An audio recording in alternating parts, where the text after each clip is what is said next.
आप देख रहे हैं देश लाइव, देश की आवाज। आदाब, नमस्कार, सत श्री अकाल। देश लाइव में आपका स्वागत है। मैं हूं सहल कुरैशी।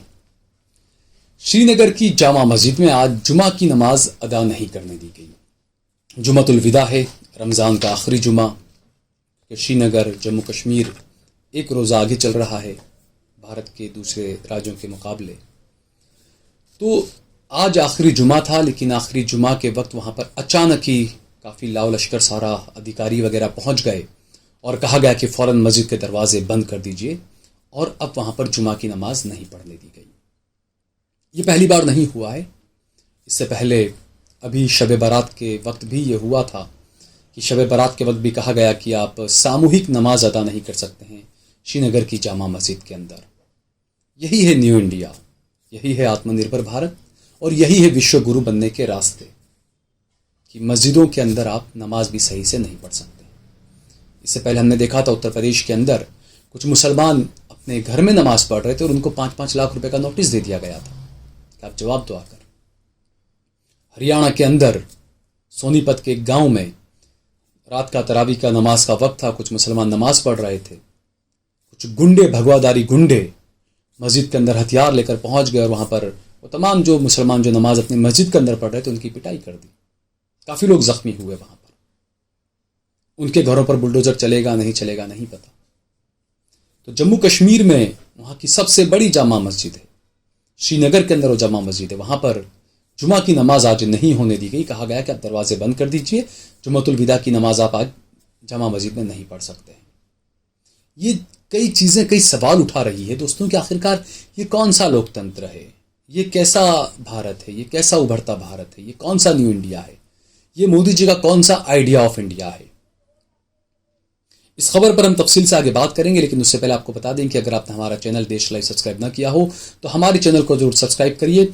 सोशल मीडिया के तमाम प्लेटफॉर्म्स पर, फेसबुक पर, ट्विटर पर, इंस्टाग्राम पर आप देश लाइव के पेज को फॉलो करें। इसके अलावा सहल कुरैशी और सहल कुरैशी ऑफिशियल के पेज को भी आप फेसबुक पर, ट्विटर पर, इंस्टाग्राम पर ज़रूर फॉलो करिए और हमारा ज़्यादा से ज़्यादा मदद करिए, हमारा समर्थन करिए, सहयोग करिए। हमें काफ़ी संसाधनों की ज़रूरत रहती है, काफ़ी चीज़ें हम आप तक आसानी से कुछ आवाज़ पहुंचा पाएँ, इसके लिए हमें कई संसाधनों की ज़रूरत रहती है, जिसके लिए हमें आपके सहयोग की ज़रूरत होती है। हमारा ज़्यादा से ज़्यादा सहयोग करें, ज्वाइन बटन दबाकर भी हमारा ज़्यादा से ज़्यादा सहयोग करें।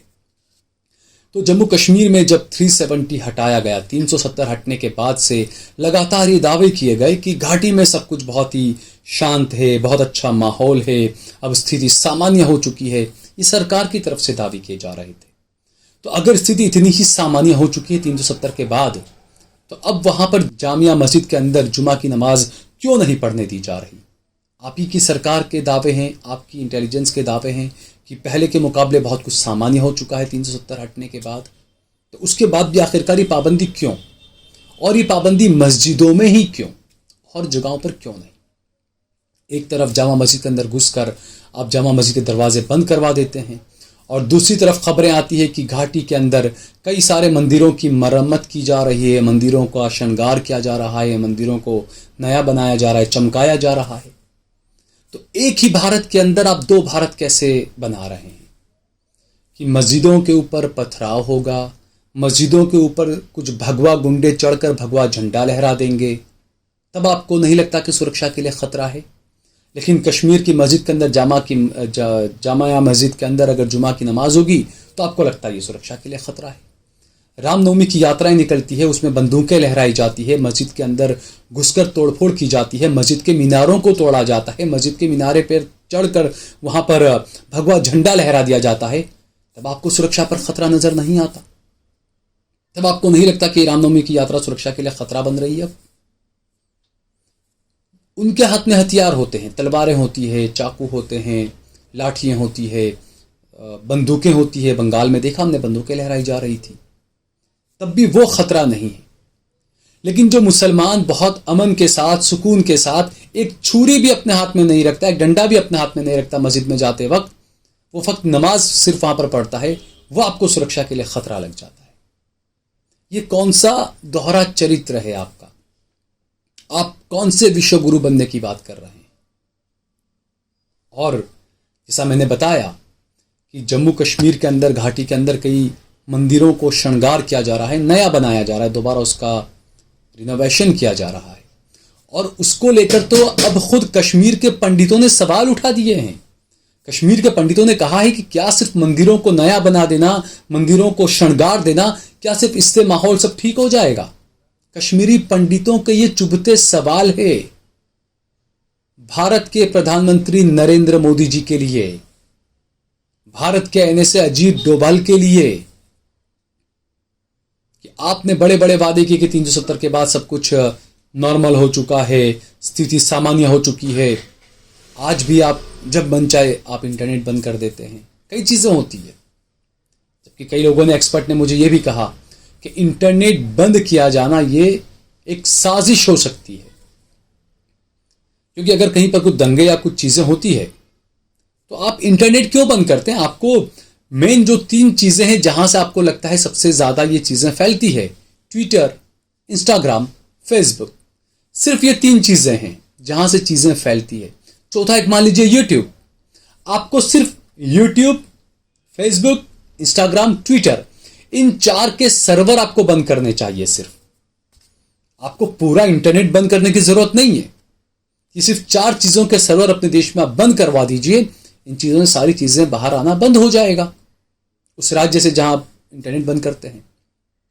लेकिन इंटरनेट बैन करना, इंटरनेट बंद करना, ये एक बड़ी साजिश का कुछ मुझे तो बू आती है इसके अंदर। इंटरनेट बंद करके तमाम सरकारी सिस्टम सब कुछ बिल्कुल खत्म कर दिया जाए, एफआईआर भी जो है वो ऑनलाइन रजिस्टर ही ना हो पाए, ऑनलाइन कुछ चीज में नाम ही ना आ पाए।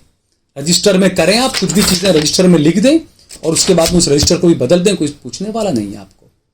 ये बड़ी साजिशें, इस बारे में हम सबको सोचना चाहिए दोस्तों कि आखिरकार किस तरह की साजिशें रची जाती है।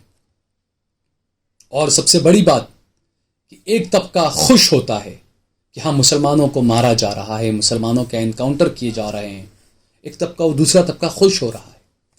मैं कहूंगा, माफ कीजिए, ये खुश होने वाली बात नहीं है, यह आपके लिए परेशानी का सबब है। मैं बार बार ये बात कहता हूं कि आज अगर किसी के साथ में गलत हो रहा है और आज अगर आप खामोश बैठे हुए तमाशबीन बनकर बैठे हैं, तो यकीन मानिए आपने इस बात का इशारा दे दिया है, आपने अपनी मौन सहमति दे दी है कि जिस जुल्म पर आप खामोश बैठे हैं वो जुल्म आपके दर पर भी आकर पहुंच जाए, इसके लिए आपने अपना मौन समर्थन दे दिया है। इस बात को मानकर चलिए आप, क्योंकि ये जो चीजें होती है ऐसी होती है। वो कहते हैं ना कि जो आपके जो किए हुए जो कर्म होते हैं, कर्म का फल आपको इस दुनिया में जरूर मिलता है, घूम फिर कर वो आपके पास ही पहुंचता है।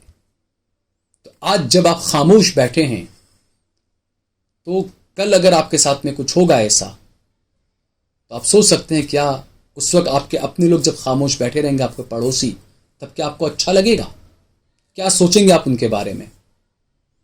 जब आप पर जुल्म हो रहा होगा, आप हर तरफ इधर उधर देख रहे होंगे, कोई आपकी मदद करने के लिए आगे आए, लेकिन सब वहां पर खड़े रहकर फोन से वीडियो बना रहे होंगे, कोई आपकी मदद के लिए आगे नहीं आएगा। तब आप उस वक्त क्या महसूस करेंगे? आप वही महसूस करेंगे जो आज इस देश का मुसलमान महसूस कर रहा है। आप खुश हो रहे हैं, आपकी खुशियां आपको मुबारक हो, लेकिन ये जो नया India, new India, idea of India है, ये सिर्फ मुसलमानों को ही नहीं, ये मेरे हिंदू भाइयों को भी बर्बाद कर रहा है, ये मेरे पूरे देश को बर्बाद कर रहा है। इस बारे में हम सभी को सोचना चाहिए। अगर ये खबर आपको पसंद आई हो तो इस पर कमेंट करिए, इसे लाइक करिए, इसे ज्यादा से ज्यादा शेयर करिए। अगर आपने हमारा चैनल देश लाइव सब्सक्राइब न किया हो तो हमारे चैनल को जरूर सब्सक्राइब कीजिए।